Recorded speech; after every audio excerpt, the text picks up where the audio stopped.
പ്രിയങ്ക ഗാന്ധിക്കെതിരെ വളരെ മോശമായ പ്രസംഗം കാഴ്ചവെച്ചത് മൂലം വിജയരാഘവനെതിരെ കടുത്ത അമർഷമാണ് കോൺഗ്രസിൽ ഇപ്പോൾ നടന്നുകൊണ്ടിരിക്കുന്നത്. ദേശീയ ഇന്ത്യ സഖ്യത്തിലാണ് CPM കോൺഗ്രസ് പിന്തുണയിൽ പലയിടത്തും മത്സരിച്ച് ജയിക്കുന്നത്. ഈ സാഹചര്യത്തിൽ BJPക്ക് വിമർശിക്കാൻ ആയുധം നൽകും വിധം പ്രിയങ്കയുടെ ലോക്സഭാ വിജയത്തെ CPM നേതാവ് ചോദ്യം ചെയ്തതാണ് അല്പത്തരമായി പോയെന്നാണ് കോൺഗ്രസിന്റെ ഇപ്പോഴത്തെ നിലപാട്. ഇക്കാര്യം CPM ദേശീയ നേതൃത്വത്തെ കോൺഗ്രസ് ഹൈക്കമാൻഡ് അറിയിക്കുകയും ചെയ്തു.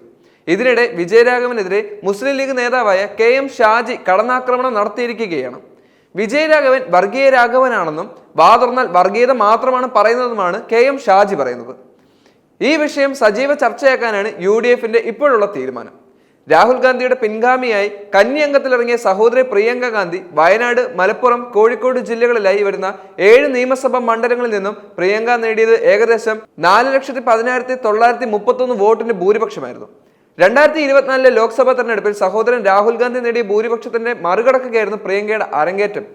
വയനാടിന്റെ ചരിത്രത്തിലെ ഏറ്റവും ഉയർന്ന ഭൂരിപക്ഷങ്ങളിൽ രണ്ടാമത്തേതാണിത്.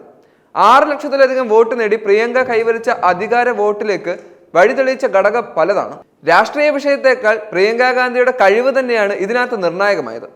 ഇന്ദിരയുടെ പൗത്രി, രാജീവിന്റെ പുത്രി, ആരെയും ആകർഷിക്കുന്ന വ്യക്തിത്വം, ഇതെല്ലാം വോട്ടായി മാറുകയും ചെയ്തു.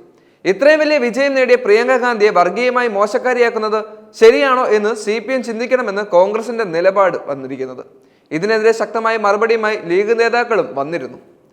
വിജയരാഘവന്റെ വാക്കുകൾ തെമ്മാടിത്തരമാണ്. യഥാർത്ഥത്തിൽ ലീഗിനെ എങ്ങനെ നന്നാക്കാം എന്ന ചിന്തയിലാണ് പിണറായി വിജയനും കൂട്ടരും.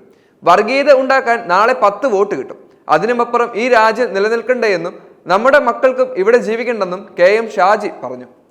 പേരാമ്പ്ര ചാലക്കരയിൽ സംസാരിക്കുകയായിരുന്നു KM ഷാജി. RSS പോലും പറയാൻ മടിക്കുന്നത് വിജയരാഘവൻ പറയുന്നത്. വിജയരാഘവനും P മോഹനനും വർഗീയത വളർത്താൻ ശ്രമിക്കുകയാണ്. കാക്കി ട്രൗസർ അണിഞ്ഞ് ശാഖയിൽ പോയി നിൽക്കുന്നതാണ് P മോഹനന് നല്ലതെന്നും KM ഷാജി പറഞ്ഞു. വർഗീയത പറയുന്നതിന് രാഷ്ട്രീയ ജീവിതത്തിൽ കിട്ടാവുന്ന ഏറ്റവും മികച്ച മറുപടി തന്നെയാണ് ഒരുങ്ങി നിൽക്കുന്നതെന്നും KM ഷാജി കൂട്ടിച്ചേർത്തു. CPM ലീഗിനെ മര്യാദ പഠിപ്പിക്കാൻ ഇറങ്ങി നടക്കുമ്പോൾ CPM പ്രവർത്തകർ പോകുന്നത് RSSലേക്കാണ്. വയനാട്ടിൽ 179ലധികം ബൂത്തുകളിൽ 2ാം സ്ഥാനത്ത് വന്നത് RSS അല്ലേ എന്നും KM ഷാജി പറയുകയുണ്ടായി. 2019 വയനാട്ടിൽ ആദ്യ മത്സരത്തിൽ 4.31 ലക്ഷം വോട്ടായിരുന്നു രാഹുൽ ഗാന്ധിയുടെ ഭൂരിപക്ഷം. 2014 ഭൂരിപക്ഷം 3.64 വോട്ടായി കുറഞ്ഞു. 5 മാസത്തിന് ശേഷം വീണ്ടും എത്തിയ തിരഞ്ഞെടുപ്പിൽ പ്രിയങ്ക ഗാന്ധിയുടെ ഭൂരിപക്ഷം 5 ലക്ഷത്തിലധികമായിരുന്നു. തിരഞ്ഞെടുപ്പിൽ പോളിംഗ് ശതമാനം കുറയാനുള്ള സാധ്യത മറികടക്കാനുള്ള തന്ത്രങ്ങളും ആവിഷ്കരിച്ചിരുന്നു. എന്നാൽ എല്ലാ പ്രതീക്ഷകളും അസ്ഥാനത്താക്കിയാണ് തിരഞ്ഞെടുപ്പ് നടന്നത്. വയനാട്ടിൽ നിന്നും 2 പേർ വിജയിച്ചു. രാഹുൽ ഗാന്ധി വിജയിച്ചത് ആരുടെ പിന്തുണയിലാണ്? മുസ്ലിം വർഗീയ ചേരിയുടെ ദൃഢമായ പിന്തുണയില്ലെങ്കിൽ രാഹുൽ ഗാന്ധി ഇവിടെ നിന്നും ഡൽഹിയിൽ എത്തുമോ? അദ്ദേഹമല്ല കോൺഗ്രസിന്റെ ഏറ്റവും വലിയ നേതാവ്.